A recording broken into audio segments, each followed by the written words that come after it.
नमस्कार मंडळी, स्वागत आहे तुमचं आमच्या चॅनलमध्ये। आवाज महामुंबईचा, शोध बातमीचा, कौल मनाचा। चला तर मग आमचे चॅनल लाईक करा, शेअर करा आणि सबस्क्राइब करा। धन्यवाद। अखेर हनुमंत जगदाळे साहेबांच्या रूपाने लोकमान्य नगरचा सन्मान। नुकत्याच पार पडलेल्या महापालिकेच्या निवडणुकांमध्ये ठाणे महापालिकेत शिवसेना भाजप महायुतीने दणदणीत विजय संपादन केला। त्यानंतर महापौर कोण होणार याची चर्चा चालू झाली होती। यामध्ये प्रामुख्याने सन्माननीय जगदाळे साहेबांचे नाव सर्वत्र येत होते, पण आरक्षण पडले त्यामुळे महापौर पद जगदाळे साहेबांचे हुकले।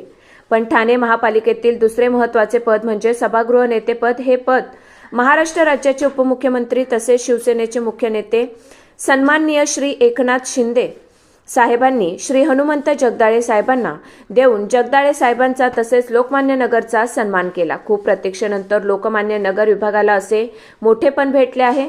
यापूर्वी या विभागातील शिक्षण महर्षी स्वर्गीय रामचंद्र ठाकूर साहेब उपमहापौर झाले होते, तर स्वतः जगदाळे साहेब विरोधी पक्षनेते राहून गेले आहेत।